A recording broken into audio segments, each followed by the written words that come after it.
Hello, everyone. Can you hear me?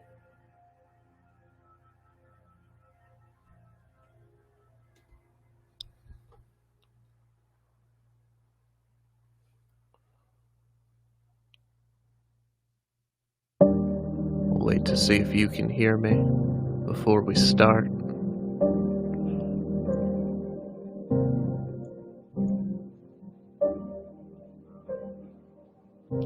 Fantastic. All right, let me take a drink. Awesome. We're going to take this real smooth. We're going to hang out, listen to some calming music, and read out of some guidebooks. I figure those of you that are here listening live, maybe some of those of you that are listening on the stream can follow along, but those of you listening live and in the chat, together we will plan out a Walt Disney World vacation in 1982. How does that sound? So with this, I'm going to be reading out of Steve Birnbaum, Brings You the Best of Walt Disney World. This is the first official guide that was created for the resort. There have been unofficial guides after this, but this was the first comprehensive guidebook, and it is comprehensive. So together, we will read from this in our first guidebook, Goodnight. Would be a test, but it seems like it's going pretty well so far. So let's go ahead and read through this book. So we are going to be planning this together. So those of you in the chat can answer along. The first thing we need to decide is how we're going to get to Walt Disney World. There are many ways to do this. One of the ways is via a plane, or via a bus, or via a train, or via a car. So first off, I'm going to be looking to the chat as I read through this a bit. The first person to tell me which way we're going to travel, and I'll read from that section of the book. But as I wait for your responses, I will go ahead and read the opening from Dick Nunes, President, Walt Disney World. When I first heard about Steve Birnbaum's desire to write a comprehensive guide to the Walt Disney World Vacation Kingdom, I was impressed that even Steve, with his acclaimed travel book reputation, would want to tackle such a project. As one who has spent a major part of my career with the operation of this vast resort complex, I knew he would be undertaking quite a task to provide an all-in-one source for anyone planning to visit Walt Disney World. And he did just that. So I'm looking back at the train, and it seems as though train is the first one that I heard. So with that in mind, let's go ahead and read how you will get to Walt Disney World by train. Auto Train, which once transported vacationers and their cars to Central Florida, is no more. It's a bad start for the train, folks. But Amtrak still serves the Orlando area twice daily from New York City. The trip takes about 24 hours and costs in the neighborhood of $240 round trip. Special discounted fares are sometimes available. It is a good idea to check. Stops are made en route in Washington, D.C., Virginia, North Carolina, South Carolina, and Georgia. So that is how we will be getting to the Walt Disney World Resort for our collective 1982 vacation. Moving on, we must now decide where we will stay. I will go after the majority of people in the chat, or if there is a consensus, but as we continue on, let me just read to you some of the options you might have. So, in 1982 Walt Disney World, there are 5 main Disney resort options. Of course, the Contemporary Resort Hotel, the classiest, most premier resort, the Polynesian Resort, one of the most fun tropical on the monorail loop. And that's actually it for the monorail loop. But we also have the Golf Resort Hotel, which is located just southwest of the Polynesian Resort, but again, not on the monorail loop. We also have the Walt Disney World Village Villas, which provide a lot of different styles of lodging. Finally, as far as Walt Disney World options go, we have the Fort Wilderness Campground Resort. Those are our 5 main options. Maybe another night I'll let us pick from some of the on-property but not Disney-owned resorts. But for tonight, let's go ahead and stick with the Polynesian. The Polynesian seems to be getting the most response, and we will stay at the Polynesian. We will take the train in 1982 to the Walt Disney World Resort, and then we will go to the Polynesian. So we're staying at the Polynesian, and before we decide what we're going to do at the Magic Kingdom, which at this time is the only park that's open, considering that the other parks have yet to open. Epcot will open later this year, but again, this is 1982 for the majority of the year. It is still under construction. It is still under construction in 1983, but at least it's open then. So let's discuss the Polynesian Resort. So the Polynesian Village is as close an approximation of the real thing as Walt Disney World's Village's Empress Lily Riverboat restaurant is an evocation of a genuine sternwheeler. The vegetation is as lush as anywhere in the world. The architecture speaks of the tropics, and the atmosphere is more subdued than that of even the relatively placid golf resort.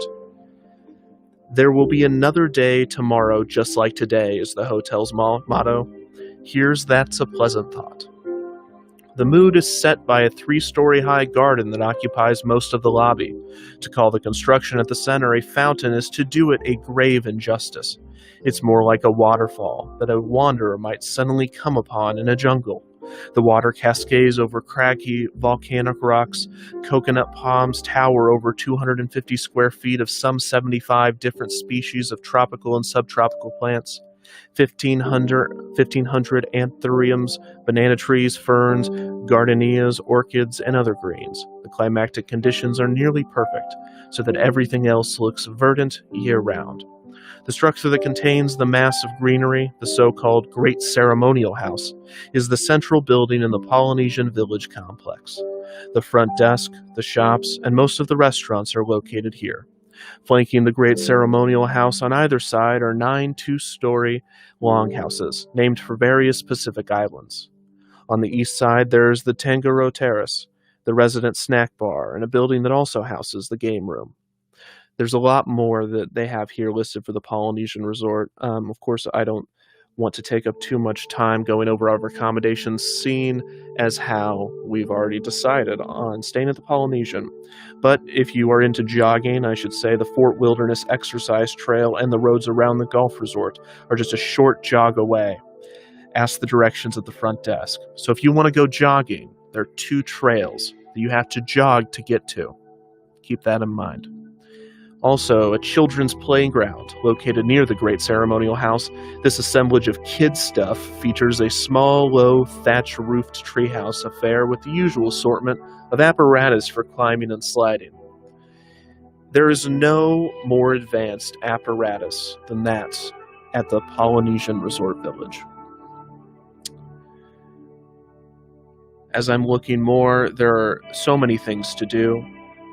There's the Barefoot Bar, the Tambu Lounge, Captain Cook's Hideaway. Well, let's move on to discuss how many nights we will stay. Now, this book has a lot of great suggestions, but there's only one park, so how many nights will we be staying at the Polynesian? I assume the day we arrive, we will spend some time at the Walt Disney World Village Shopping Center and not go to the Magic Kingdom. So if we stay for 3 days, 3 nights at the Polynesian, we only have 2 days at the Magic Kingdom. If we stay for 4, we'll have 3, and so on. So, with that in mind, how many days should we stay at the Polynesian? How many nights should we spend? And as you continue to think about that, let me convince you to stay more with some more of our accommodations at the Polynesian. Boat rentals, sailboats, speedy little water sprites, pedal boats, pontoon boats, and outrigger canoes, requiring 8 to paddle. If you want to do an outrigger canoe, you must have 8 people to paddle. That is not a suggestion or a max. That's a requirement. So do not take one of these boats if you do not have 8 people. Let's go ahead and find out how many nights we will be staying. It seems that the consensus is 4, which means 3 days at the Polynesian. So the night we arrive on the Amtrak train, we will go ahead and make our way to the Walt Disney World Resort Shopping Center. I'd love to talk a little bit about this because I think this is a fantastic place to shop. Let's go ahead and find it in the book. As I continue to look through this, I want everyone to begin thinking about what we're going to be doing when we go to the Magic Kingdom. We only have 3 days to experience the whole thing. That is the minimum this book recommends. But on our first night, we will go to the Walt Disney World Village. Here's what I can say about that. Some of the world's best restaurants are located in this enclave on the southeastern edge of the property in the Lake Buena Vista Club, which has its own restaurant and snack bar, and many more in the shopping village scattered among the boutiques and nearby aboard the gleaming Empress Lily Riverboat restaurant. It's worth noting that while the restaurants hereabouts really hop at dinner time, none is terribly crowded at lunch, except on Saturdays and Sundays, when Orlando and Kissimmee residents make the trip to Walt Disney World Village for a day of shopping. And these restaurants have the added advantage of being such a close 100 yards dash from the marina. Again, more jogging. So that kids can go off and hire a pedal boat on the Water Sprite, at least during lunchtime and in late afternoon, while parents linger over coffee or drinks. The letters followed the restaurant descriptions indicate the meals served, breakfast, lunch, dinners, or snacks. Many of these have all 4 BLDS, as I like to call them, or buildings for breakfast, lunch, dinner, and snack. Veranda Restaurant. Cap'n Jack's Oyster Bar. No relation. Light Bite. Village Restaurant. Village Restaurant's only in LD, so we might want to take a look at that for dinner when we arrive. That said, let's go ahead and plan our first day at the Magic Kingdom. So we're going to go to the Magic Kingdom. What land should we travel to on our first day? Now, there are so many to choose from. There are Tomorrowland, Fantasyland, Frontierland, Adventureland. Of all of these lands, I missed one, Liberty Square. Of all of these lands, does any jump out at the audience? Where are we going to go for the first day at Magic Kingdom? We waken up, we had a night at Walt Disney World Shopping Village. We went to one of the D's to have dinner. That morning, we wake up in our room at the Polynesian, we get on the monorail, and we decide where to go. Where are we going to go on the first day?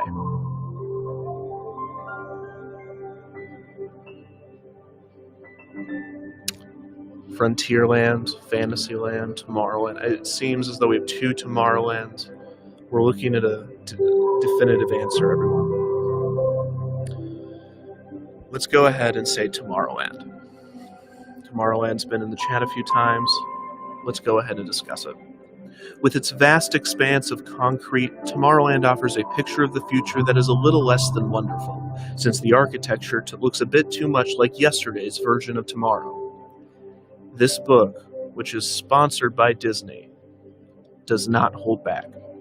As Disney planners have discovered, it isn't easy to portray a future that persists in becoming the present. Mission to the Moon, for instance, became Mission to Mars in 1975, when the Earth's lunar neighbor began to seem almost as close to home as the neighborhood McDonald's. But the extreme forms into which many of the trees and bushes have been pruned do look vaguely futuristic. Note the Lingstroms between the Grand Prix Raceway and the Tomorrowland Terrace, shrubs that have been shaped into single-trunk trees topped with spheres, the Olanders, another type of shrub pruned like a tree. The future is full of shrubs, everybody. One of the most interesting of the plantings, the Lingstrom near Tomorrowland Terrace, which looks a bit like an octopus balancing many green trays, was found by a Disney landscape artist in the late 1960s on the front lawn of a Sarasota home whose owner was persuaded to give up her pet for a check and a promise to repair any damages incurred in the transplanting operation.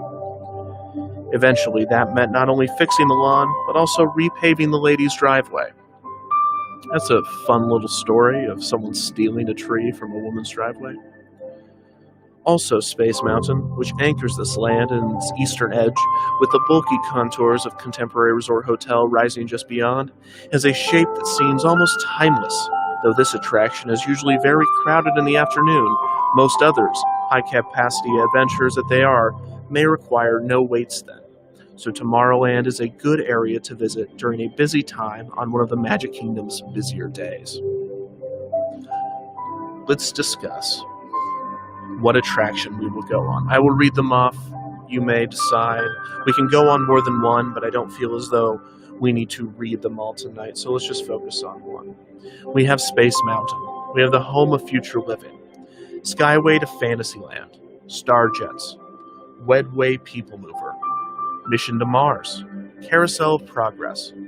Circle Vision 360 Magic Carpets Round the World. If You Had Wings. Grand Prix Raceway. Does anyone have any suggestions for an attraction you would like to know more about on our first day at Magic Kingdom? And as you do that, I will read some more from Tomorrowland. After experiencing the space journey, it's interesting to note some statistics. The mountain itself, I am reading from Space Mountain, so I might as well go ahead and read that one if that's all right with everybody. We'll make it over to People Mover, but it seems as though Space Mountain and People Mover are the two main options. Space Mountain, rising to a height of over 150 feet, just a few inches shy of the peak of Big Thunder Mountain, and extending some 300 feet in diameter. This gleaming white steel and concrete cone, shaped vaguely like Japan's Mount Fuji, houses an attraction that most people call a roller coaster. Actually, it bears the same sort of resemblance to the traditional thrill ride that the Magic Kingdom does to the garden variety of theme park. It's the Disney version. A roller coaster, let's forget about that, a roller coaster and then some. While the 2-minute 38-second ride does not exactly duplicate a trip into outer space, there are some truly phenomenal and quite lovely special effects, shooting stars and strobe light like flashing lights among them. And the whole ride takes place in outer space, like darkness that gets progressively inkier and scarier as the journey progresses. The 8-passenger rockets that roar through this blackness attain a maximum speed of just over 28 miles per hour. Just how terrifying this actually is to any given passenger depends on his or her level of tolerance. In general, the Space Mountain trip seems to inspire in lovers of thrill rides an immediate desire to go again. It's just wild enough to send eyeglasses, purses, wallets, and even an occasional set of false teeth plummeting to the bottom of the track. I am reading from this book. I just wanted to make that clear. A book sponsored by Disney. Okay, we got it. Let's move on. And teeth and turbulent enough to upset the stomachs of those so unwise as to ride it immediately after eating. But not so harrowing that passengers shake and the weakened knees persist for more than a minute or two after quote-unquote touchdown. Those in quandary about whether or not to line up can get a preview from the Wedway People Mover. We're about to read about that. Described below. There you go. And those who decide to pass after hearing the shrieks and the clatter of the cars from the queue area have their own special exit. After experiencing the space journey, it's interesting to note some statistics. The mountain itself, which occupies a 10-acre site and contains 4.5 million cubic feet, enough to accommodate a small skyscraper, is composed of 72 pre-stressed concrete beams cast nearby. I find it interesting that they used the smaller version of a bigger thing to describe the amount that something is. A small skyscraper. Apparently nothing else was comparable. Each rib weighs 74 tons and measures 170 feet in length and in width, 4 feet at the top and 13 feet at the bottom. With the work lights on, the interior of Space Mountain looks humdrum and almost commercially common. With its tangled array of track and supporting scaffolding, some of the shooting stars are produced quite simply, by aiming a beam of light at a mirrored globe. And legend has it that meteors visible to guests in the queue area are actually projections of chocolate chip cookies. The whole ride is controlled by a Nova 2 computer, with another Nova 2 in backup, and is monitored on a board full of dials and a battery of closed-circuit television screens by Disney hosts and hostesses sitting in a control room. whose eerie blue glow is another striking feature of the queue area. As a result, any guest caught disobeying posted rules will be seen, and his or her rocket stopped so that the offender can be escorted out of the park. That must be quite a show. Hopefully we'll get to see that. Children under 7 must be accompanied by an adult. No children under 3 are permitted, and as the many signs at the attraction warn, you must be in good health and free from heart conditions, motion sickness, weak back, or other physical limitations to ride. It is also suggested that expectant mothers pass up on this trip. Presented by RCA. What I find most interesting about that is that it was not the height of the children, it was the age. So a 4'3" could not get on, but a 3'7" could. Let's go ahead and move on. Let's talk about the Wedway People Mover, or the other Tomorrowland attraction that we will be visiting. Boarded near the Starjets, these small 5-car trains move at a speed of about 10 miles per hour, along close to a mile of track. Alongside are, though, most of the major attractions in Tomorrowland. If you have any doubts about riding Space Mountain, a trip on the People Mover, which travels through the queue area inside and offers a view of the rockets as they hurtle through the darkness, will probably help you make your decision. Just as important, from an intellectual standpoint, is the fact that the Wedway People Mover shows off an innovative means of transportation operated by linear induction motor that has no moving parts, uses little power, and emits no pollution. Presented by the Edison Electrical Institute. And thank gosh.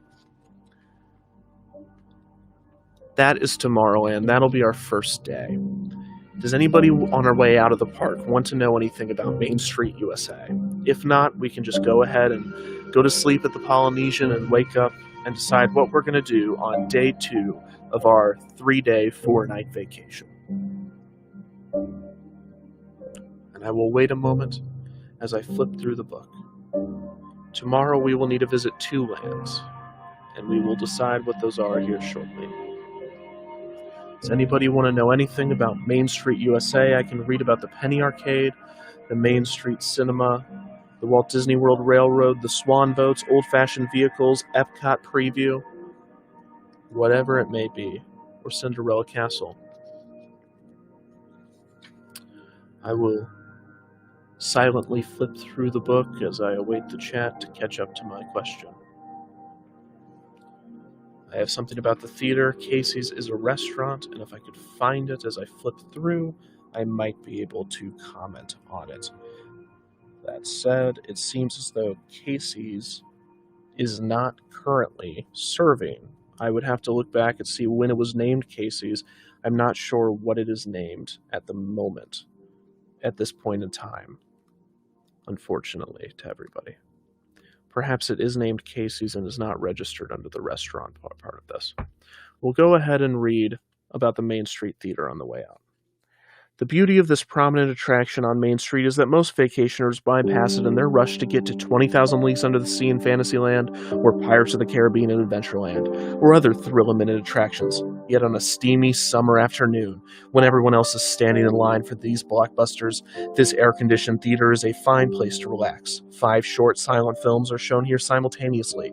An early film version of Robert Louis Stevenson's Dr. Jekyll and Mr. Hyde, Thomas A. Edison's The Great Train Robbery, The Rounders starring Fatty Arbuckle, and a balletic Charlie Chaplin, in a vignette about 2 wayward husbands and their wailing wives. Fatty Arbuckle was my favorite actor.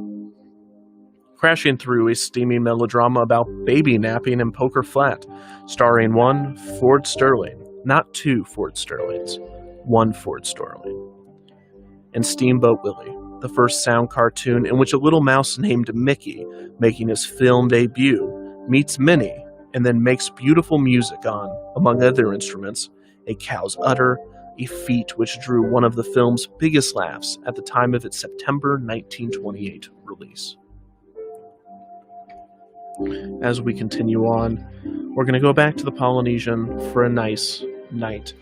Perhaps we will look at one of the many, many restaurants or nighttime shows that we can relax at, such as the Barefoot Bar, the Tambu Lounge, or Captain Cook's Hideaway, as I mentioned earlier. There's so many. We could also take the monorail over to the Contemporary, where we could eat at the Monorail Club Car, the Coconino Cove, or the Top of the World Lounge. That would be very relaxing. As we continue on till tomorrow, we need to decide whether we are going to be tackling Fantasyland and Liberty Square or Adventureland and Frontierland. Let's go ahead and decide where we will spend day 2.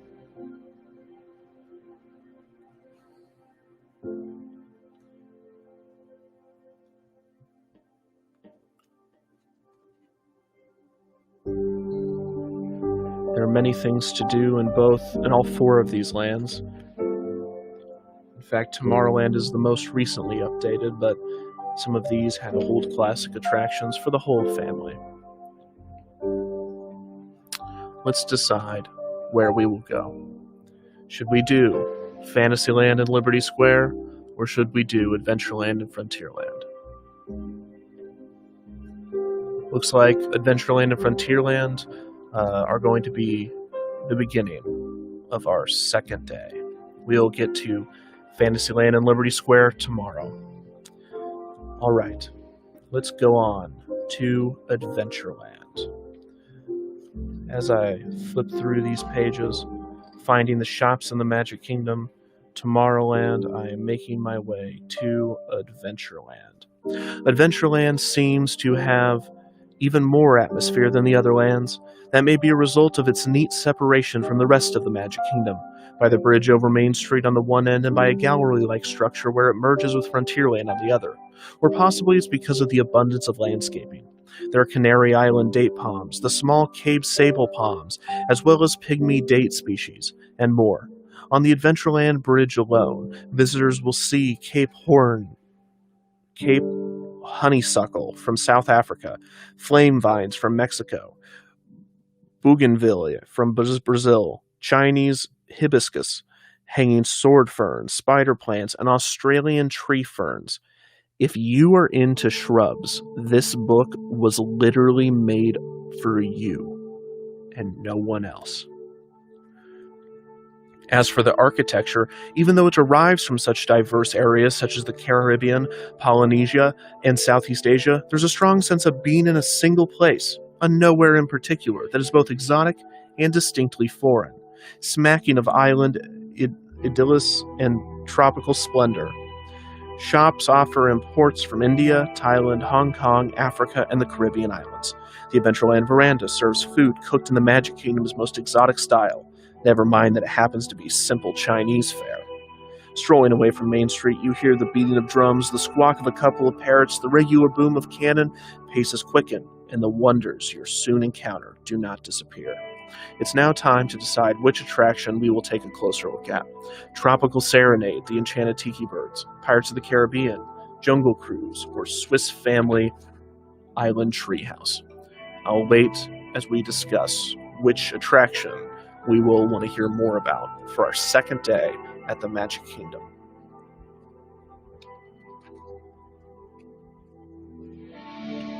As we continue to decide, I will read some from the shops in the Magic Kingdom.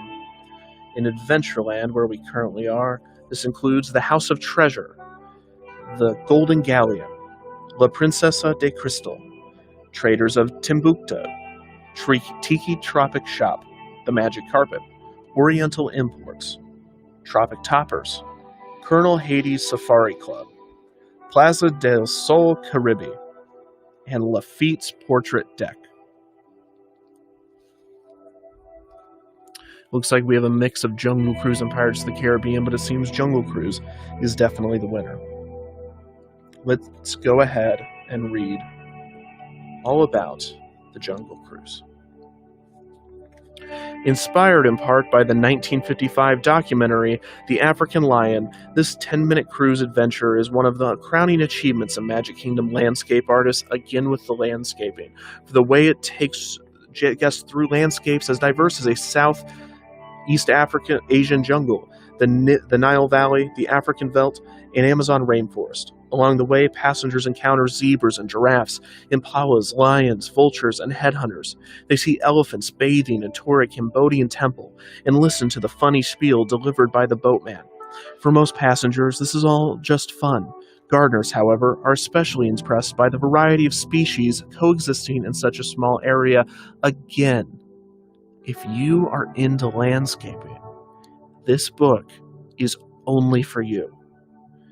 To keep some of the more sensitive of subtropical specimens alive, again, more landscaping, 100 gas-fire heaters and electric fans concealed in the rocks pump hot air into the jungle at the rate of 25 million BTUs per hour, when temperature falls to 360 degrees Fahrenheit. This adventure, which is best enjoyed by daylight, is one of the Magic Kingdom's most popular attractions, and it does tend to be crowded from late morning until late afternoon, so plan accordingly. That's exactly what we're doing. Why not go here first, and then we'll go check out Adventureland's other offerings, and then in the afternoon, we'll take on Frontierland. Let's read a little bit about Frontierland. With the rivers of America lapping up its borders and Big Thunder Mountain rising toward the rear, even higher than Cinderella Castle at the center of the park, this recreation of the American frontier encompasses the area from New England to the Southwest, from the 1770s to the 1880s. Hosts and hostesses wear denim, calf-length cutoffs, long skirts, or similar garb. The shops, restaurants, and attractions have unpainted barnboard siding, or stone or clapboard walls, and outside there are a few of the kind of wooden sidewalks down which Marshal Matt Dillon used to stride. Near Pecos Bills, the landscaping seems desert-like, even on humid summer days, with mesquite providing shade, the Peruvian pepper trees nearby. The latter's twisted branches boast clusters of bright red berries in fall and winter. Jerusalem thorns blossom with sweet-smelling yellow flowers in the spring. Century plants and Spanish bayonets also can be seen. Farther down the Frontierland Avenue, slash pines provide some shade, along with other evergreens of a variety known as cageput, which can be recognized by its spongy, light-colored bark and white flowers, but you already knew that already, because if you're still here and listening, you love shrubs, as we all do. Now we must decide what attraction we will read more about. We can, of course, do all of these in one day, but we'll only read about one. Diamond Horseshoe Review, Frontierland Shooting Gallery, the Country Bear Jamboree, Tom Sawyer Island, Walt Disney World Railroad, or the Big Thunder Mountain Railroad. I'll read more on any of these. Just please let me know where you'd like to go. And as we do this, as I did with Adventureland, I'm going to go ahead and read where some of the gift shops of Frontierland are. If you remember, Adventureland had almost 12 shops. Frontierland has one, the Frontierland Trading Post. So there's not much to read there, but it seems as though people are beginning to decide, and it looks like Big Thunder Mountain is winning at the moment, so let's go ahead and read about Big Thunder Mountain. This attraction, located partly inside the 197-foot high red stone mountain that pokes into the sky behind the Tom Sawyer Island Raft's Landing, is something of a cross between Tomorrowland Space Mountain, an honest-to-goodness roller coaster, and Adventureland's Pirates of the Caribbean, a tame but very exciting and scenic boat tour. As any true coaster buff could tell you, this 3-minute ride is a relatively mild one. Despite the posted warnings, the thrills are there, but the experience is not so extreme that you'll be left with the determination never to subject yourself to it again. And that's the sign of a good coaster, is when you get off and decide to never ride it again. The pleasant rush of adrenaline that comes with some of the swoops and curves, as well as the attractive scenery along the 2,780 feet of trek, gives most visitors the opposite reaction. There are the bats, the phosphorescent pools and waterfalls, and best of all, tumbleweed. If you thought you were getting out of shrubs, you were wrong. The flooded mining town, best seen to your right during one of the uphill climbs. There's some 20 audio animatronic figures here, including real-looking chickens, donkeys, possums, a goat, and a rainmaker, clad in long underwear, whose name is Professor Cumulus Isobar. Careful observers will notice a party still going on and not yet shrunken second-story room of a saloon, whose weathered look, like that of some other sections of Magic Kingdom, derives from a judicious mixture of plant food and paint. The $300,000 worth of real antique mining equipment sprinkled around the attraction's 2.5 acres, an ore-hauling wagon, a double-stamped ore crusher, a wooden mining flume, and an old barn mill used to extract gold from ore, were picked up at auctions all over the Southwest at something less than bargain prices, since the high price of gold and the resulting profitability of small-scale mining operations had boosted demand by genuine miners themselves. As with Pirates of the Caribbean, every trip yields new sights, and even a second or third trip in a matter of days is as amusing as the first around. The summit of the mountain, whose name refers to an old Indian legend about a certain sacred mountain in Wyoming that would thunder whenever white men took out its gold, is entirely Disney-made. It was in the planning for some 15 years and under construction for 2, and required some 650 tons of steel, 4,675 tons of cement, and 16,000 gallons of paint. These are impressive numbers, but I highly doubt you have any reference for how much paint that is. Hundreds of rock makers contributed, applying multiple coats of cement and paint, throwing stones at the mountain, kicking dirt on it, and banging on it with sticks and picks to make the whole thing resemble the rocks of Monument Valley, Utah. That is, as if Mother Nature herself had created it. Design was largely by Tony Baxter, a Disney Imagineer who started his career with the company with a job at a Disney ice cream parlor while in high school. His name now can be seen on one of the doors in the unloading and boarding area. The area inside the mountain that does not house the tunnels of the ride itself is occupied by the machinery that makes the ride go. Pumps, electronic equipment, and part of the computer that runs the show. The total cost was about $17 million, which, give or take a few million, was as much as it cost to build all of California's Disneyland in 1955. Incidentally, that park's version of the attraction, which opened in 1979, is similar, but lacks the flash flood scene and a few other details. Note on timing. Certain aspects of the ride are more convincing after dark. Optimally, you should experience it first at night, then have a second go-around by the light of day. Since the trip is extremely popular, plan to take it during the 9 p.m. running of the Main Street Electrical Parade, in season, or just before park closing, with the lines are generally shorter. By day, go early in the morning or around dinner time. Fantastic. That was our second day, and perfect. We were going to ride Jungle Cruise early in the morning to avoid the crowds, and Big Thunder Mountain that night to get the best experience possible. So, as we continue on, tomorrow we are going to be going to Fantasyland and Liberty Square. As I take a nice refreshing drink as we almost finish our first trip together. Let's discuss Liberty Square. Before I start, I'm going to throw it out there that if you would like to go to the Liberty Tree, the Hall of Presidents, Liberty Square riverboats, Mike Fink keelboats, or the Haunted Mansion, please go ahead and tell me, and we'll read more about one of those. But let's discuss Liberty Square. The transition between Frontierland on one side and Fantasyland on the other is so smooth that it's hard to say just when you arrive, yet ultimately there's no mistaking the location. The small buildings are clapboard or brick and topped with weather vanes. The decorative moldings are Federal or Georgian in style. The glass is somewhat wavy, and there are flower boxes on shop windows, bright-colored gardens, neatly trimmed borders of Japanese yew, and masses of azaleas in number of varieties. George Tabor azaleas, which blossom white and pink in March and May. Holy moly, they are obsessed with shrubs.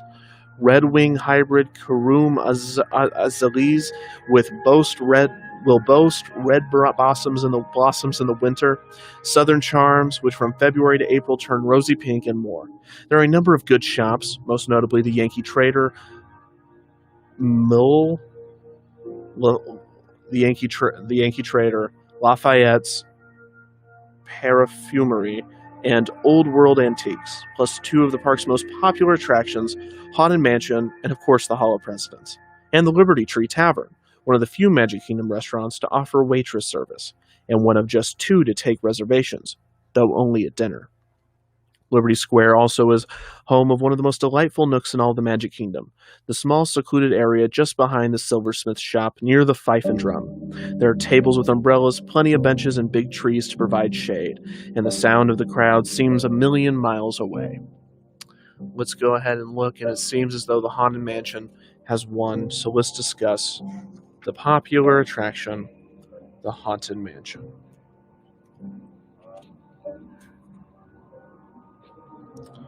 As it seems I have passed it yet again. Let me go back one more time. Here we go. Haunted Mansion. Those who expect to get the daylight scared out of them inside the big old house, modeled on those built by the Dutch in the Hudson River Valley in the 17th century, will be a tad disappointed. In deference to the number of small children and other easily frightened souls who tour the Magic Kingdom every day, the most terrifying parts were expunged, and a pleasant voiceover keeps things from getting too serious. Even then, the experience that's left is among the Magic Kingdom's best. Special effects is piled upon special effect, and just when you think you've seen it all, there's something new. The raven who appears over and over again, the bat's eyes on the wallpaper, the plaque that reads, "Tomb, sweet tomb," the suit of armor that comes alive, the horrible transparent specter in the attic, the terrified cemetery watchman in his mangy mutt, the ghostly teapot pouring ghostly tea, the difficult-to-identify flying objects above the image in the crystal ball, which is actually of a woman who works in the wardrobe department. In the portrait hall, which you enter after passing the mansion's front doors, it's amusing to speculate, is the ceiling moving up, or is the floor descending? It's moving up. It's one way here and another way at the New Orleans-style Haunted Mansion in Disneyland. At both places, one of the biggest jobs of the maintenance crews is not cleaning up, but keeping things nice and dirty. Since each mansion's attic is littered with some 200 trunks, chairs, dress forms, shovels, harps, rugs, and assorted other knickknacks, it requires a good deal of dust. This is purchased from a West Coast firm by the 5-pound bagful and distributed by a device that looks as if it were meant to spread grass seed. Local legend has it that even enough has been used since the park's 1971 opening to bury the mansion. Cobwebs are bought in liquid form and strung up by a secret process. Don't ask. They didn't even tell Steve Birnbaum. When waiting to enter, be sure to note the amusing inscriptions on the tombstones in the overgrown cemetery. That is Liberty Square. What a fun attraction we've all gone on together. Let's go ahead and discuss Fantasyland. But first, let's read the attractions and you all can decide where we will be going. Cinderella's Golden Carousel, The Mad Tea Party, Snow White's Scary Adventures, Dumbo the Flying Elephant, Skyway to Tomorrowland, Peter Pan's Flight, It's a Small World, 20,000 Leagues Under the Sea, Mr. Toad's Wild Ride. Any of these strike you as something you would want to know more about before we ride? Please let me know. But first, let me read a short passage on Fantasyland.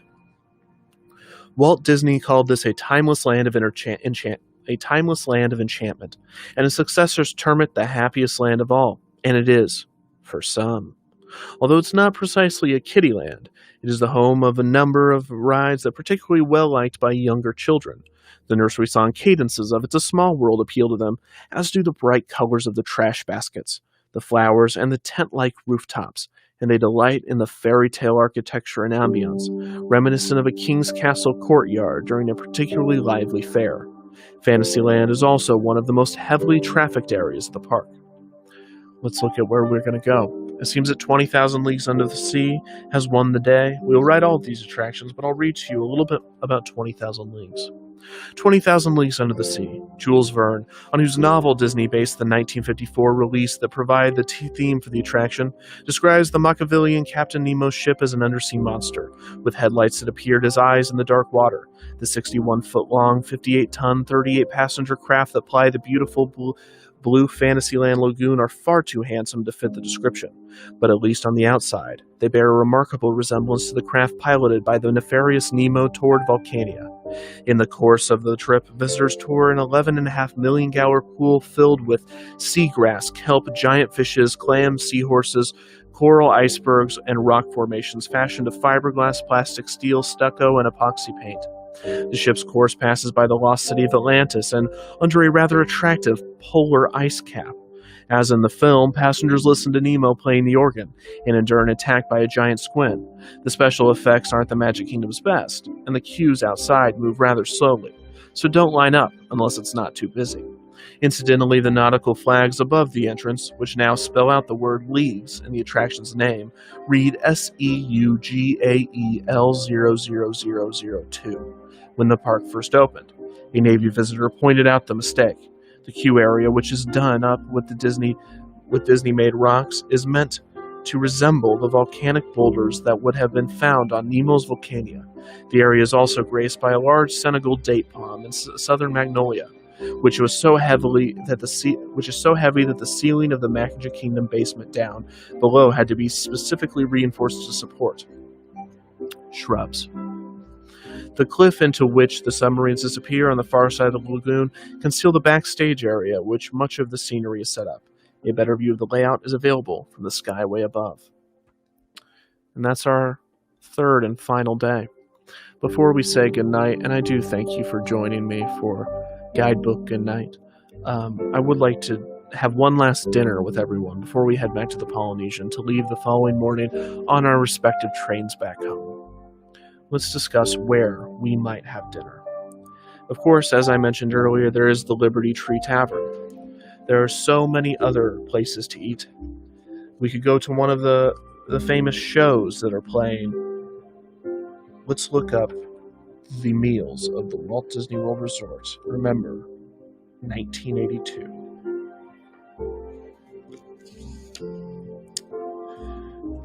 The restaurant directory lists the Adventureland Veranda, Aunt Polly's Barefoot Bar, Barefoot Snack Bar, Baton Rouge Lounge, Beach Shack, Campfire Snack Bar, Cap'n Jack Oyster Bar, Captain Cook's Hideaway, Coconut Cove, Columbia, Harbor House, Coral Isle Cafe, Crystal Palace, Diamond Horseshoe Dock Inn, El Pirate E, El Perico, Empress Lounge, Empress Room, Fiesta Fun Center Snack Bar, Fife and Drum, Fisherman's Deck, Fort Sam, Clemens Snack Bar, Gulf Coast Room, Heidelberger's Deli, Ice Cream Parlor, King Stefan's, Lake Buena Vista Club Snack Bar, Lancer's Inn, Liberty Tree Tavern, Light Bite, Luncheon Pad, Man Street Bakery, Meadow Trading Post, Mile Long Bar, Monorail Club Car, Outer Rim, Pete Bay Veranda, Pecos Bill Cafe, Pinocchio's Village House, Players Gallery, Plaza Pavilion, Plaza Restaurant, Pop's Place, Promenade Lounge, Playboy Room, Refreshment Corner, Round Table, Sandbar, Sand Trap, Settlement, Trading Post, Sleepy Hollow, South Seas Dining Room, Space Bar, Starboard Lounge, Station Break, Steerman's Quarters, Sunshine, Tree Terrace, Tambu Lounge, Tangora Snack Isle, Tangora Terrace, Buffer, Terra Buffeteria, Terrace Cafe, Tomorrowland Terrace, Top of the World, Tomorrowland Tenant, Town Square Cafe, Trails End Cafe, Trophy Room, Troubadour Tavern, Veranda Juice Bar, Veranda Restaurant, Village Lounge, Village Pavilion Ice Cream Fountain, Village Restaurant. Does anyone have any suggestions? And yes, to answer your question, no, we did not start the fire. To give you maybe a more nuanced look, let's look at some of the ones in the hotels. There are many different places to go. In our hotel, there's a few. Maybe we should just stick with our hotel. But I believe there's maybe even a separate distinction for dinner shows. So let's make sure that we're not missing any here, because I believe there are a few dinner shows. Although perhaps I'm mistaken. But I see someone mentioning the Liberty Tree Tavern, and that seems to be the one that we're going to go with. So let's go ahead and have dinner at the Liberty Tree Tavern on our last night. That sounds good to me. Liberty Tree Tavern. At this pillared and porticoed eatery opposite the riverboat landing, the floors are made of wide oak planks. The wallpaper look as if it might have come from Williamsburg. The curtains hang from cloth loops, and from Venetian blinds are made of wood. Pieces of pewter and Windsor and ladder-back chairs are scattered throughout the premises. There's a spinning wheel and a hope chest in the waiting room, and an old-fashioned writing desk and a cradle, copper bowls and tea kettles arranged near the wild fireplace. The window glass was made using 18th century casting methods, and most of the tables and chairs were mass-produced for sturdiness' sake. So the Liberty Tree Tavern's charm is not of a mismatched and random type. At lunch, the staples are oversized salads and entrees such as pot roast, beef stew, and open-faced turkey sandwiches with cranberry relish. For dessert, there's apple cobbler, brown betty, and pumpkin and pecan pies. The menu is similar, if a bit fancier, at dinner time, when reservations are accepted. Walnut bread, Philadelphia pepper pot soup, and New England clam chowder are served at both meals. And that seems to be where we're going to be eating dinner. So, as we go back to our Polynesian, and tomorrow all of us board our separate trains, I wanted to thank you all for allowing me to share a trip with you. I hope you enjoyed this. I hope it was relaxing. I hope it helps put a few of you to sleep. That is the goal. And maybe it gave you some calming relaxation and gave you some more knowledge on how to tour Walt Disney World in 1982. I hope you'd like me to do this again. I'd love to do it again. I have a vast collection of these guidebooks that I'd love to read to you. I have 1982 all the way up till today. And at some point there are going to be another series of guidebooks, the unofficial guides from that time period.